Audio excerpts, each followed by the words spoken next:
السلام علیکم ورحمت الله وبرکاته. ملګرو څنګه یې؟ په دې سکرین چې دا ویډیو تاسو ګورئ دا زموږ د دې کلي محلې کوګا وچوړ یو معذوره کس دی چې نوم یې ګل روان شاه دی او د په دې دواړو خپو شل دی نو د ګاډۍ تکلیف دی ورته نو که د چا هم وس کېږي نو امداد ورسره کول غواړي نو لکه نمبر زه ورکوم ما ورته ویډیو کړی خو خبرې دله ضرورت نه ورځي هغه پکې هم تاسو وروسته وګورئ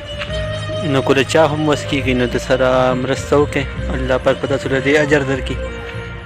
اعوذ بالله من الشیطان الرجیم بسم الله الرحمن ما ټول مسافر سلام دی او دا شکار زما سره امداد وکړي ګاډۍ باندې چې رالیږلې ګاډۍ زما خرابه شوې ده او اوس